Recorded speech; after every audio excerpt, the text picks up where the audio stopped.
Imagine you're dropped off in a foreign country, say Japan, without warning. You only speak English, and everybody around you only speaks Japanese. How would you survive? How would you order a coffee? Have a chat? Make friends? Hold a job? Bayangkan Anda diantar ke negara asing, katakanlah Jepang.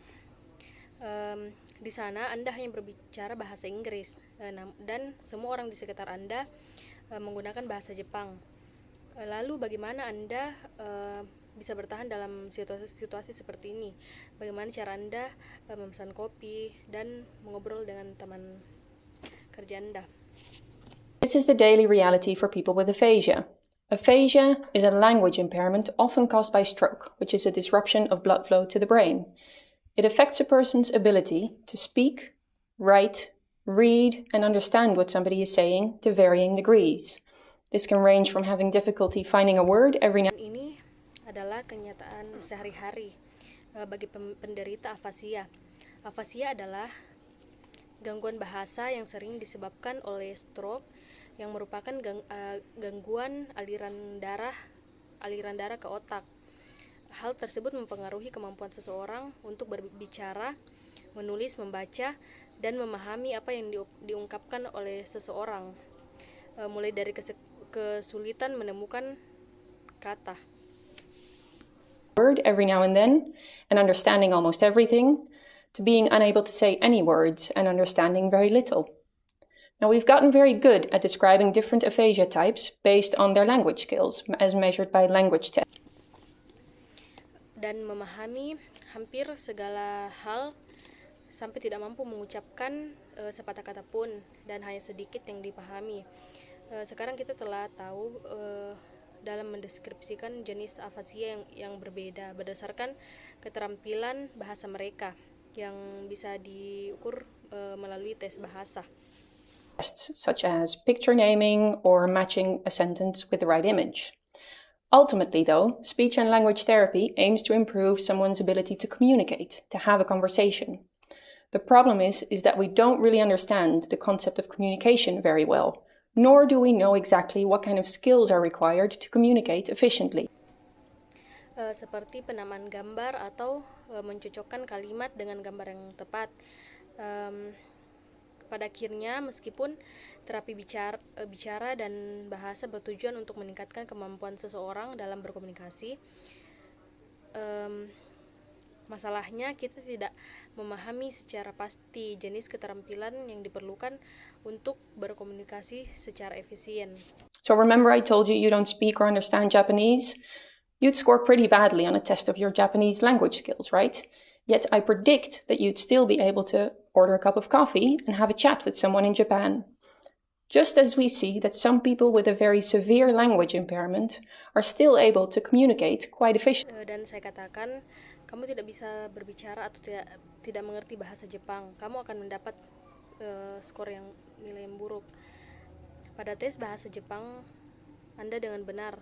Namun, dengan seorang di Jepang sama seperti yang kita lihat bahwa beberapa orang mengalami gangguan bahasa yang sangat parah, namun masih dapat berkomunikasi dengan baik. Efficiently. My research aims to find out what enables people with aphasia to communicate despite their inability to rely on their language skills. Now, from research with people without brain damage, we know that in addition to language, there are at least 3 elements that people use when they communicate.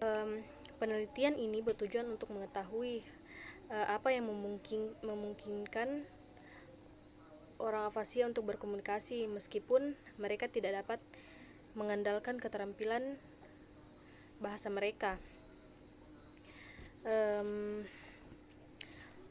Kita tahu bahwa memang setidaknya ada 3 unsur yang digunakan orang-orang saat berkomunikasi.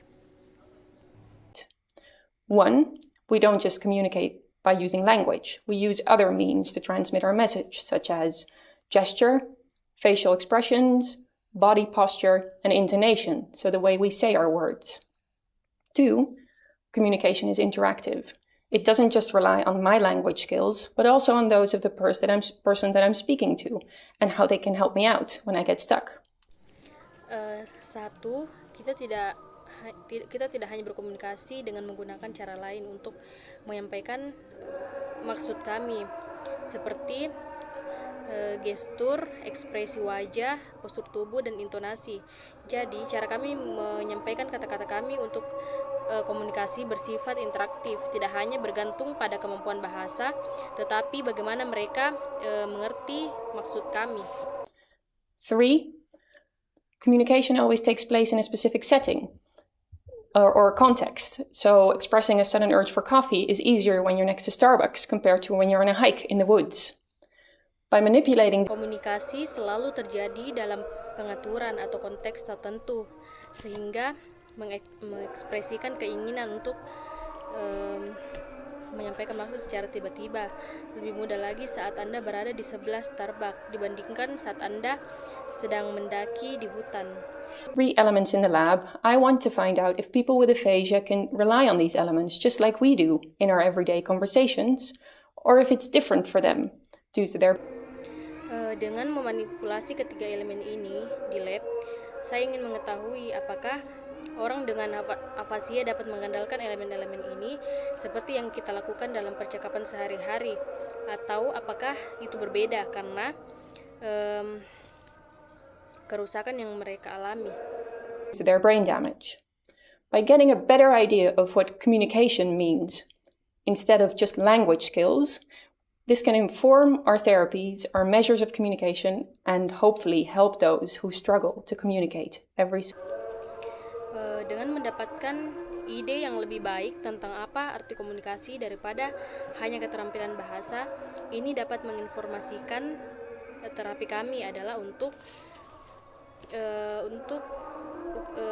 bagaimana cara berkomunikasi, dan semoga dapat membantu mereka yang berjuang untuk berkomunikasi setiap hari.